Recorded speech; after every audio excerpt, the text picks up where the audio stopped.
நீங்கள் பார்த்து கொண்டிருப்பது News21 செய்திகள். தமிழ்நாடு செய்திகளை உடனுக்குடன் தெரிந்து கொள்ள News21 செய்திகளை பாருங்கள். திருவண்ணாமலை தமிழ்நாடு தவ்ஹீத் ஜமாத் சார்பில் சமூக பாதுகாப்பு பொதுக்கூட்டம் நடைபெற்றது. திருவண்ணாமலை மணலூர்பேட்டை ரோட்டில் அமைந்துள்ள ஈத்கா திடல் அருகில் தமிழ்நாடு தவ்ஹீத் ஜமாத் மாவட்ட தலைவர் ஷமியுல்லா தலைமையில் வக்ப் எங்கள் உரிமை ஒரு மாத தொடர் பிரச்சாரத்தை முன்னிட்டு மாபெரும் சமூக பாதுகாப்பு பொதுக்கூட்டம் நடைபெற்றது. இக்கூட்டத்தில் திருவண்ணாமலை மாவட்டம் வந்தவாசியில் உள்ள அரசு மருத்துவமனைக்கு சிகிச்சைக்காக செல்லும் மக்கள் மருத்துவர்கள் பற்றாக்குறை காரணமாக வேறு மருத்துவமனைகளுக்கு செல்ல மருத்துவமனை நிர்வாகமே அறிவுறுத்துகிறது. ஆகவே இதை உடனடியாக கவனத்தில் கொண்டு அனைத்து அரசு மருத்துவமனைகளிலும் புதிய மருத்துவர்களை நியமித்து மனிதநேய பண்பாடு சிகிச்சை அளிக்கப்படுவது கண்காணித்து உறுதிப்படுத்த வேண்டும் உள்ளிட்ட 8 அம்ச கோரிக்கைகளை கொண்ட தீர்மானங்கள் முன்வைக்கப்பட்டன.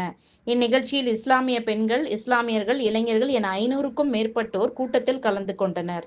ராணிப்பேட்டை மாவட்டம் ஆற்காடு பேருந்து நிலையத்தில் மாதந்தோறும் பௌர்ணமி அன்று அன்னதானம் வழங்கி வரும் Sri Jothilingeswarar சிவனடியா Seva public charitable trust பல்வேறு ஆன்மீக பணிகள், பள்ளி மாணவ மாணவிகளுக்கு உதவி செய்தல், மரம் நடுதல், இரத்த தான முகாம் நடத்துதல், மருத்துவ முகாம் நடத்துதல், துப்புரவு பணியாளர்களுக்கு நலத்திட்ட உதவிகள் வழங்குதல் போன்ற எண்ணற்ற பொது சேவை பணிகளை செய்து வருகின்றனர். இதில் உதவி செய்ய விருப்பமுள்ளவர்கள் தொடர்பு கொள்ளவும். நிறுவன தலைவர் ஜெய் மாருதி சரவணன், எண் 3, ராஜ முதலியார் தெரு, ஆற்காடு, ராணிப்பேட்டை மாவட்டம். மேலும் விவரங்களுக்கு 9040405952 80981879 என்ற எண்ணை தொடர்பு கொள்ளவும்.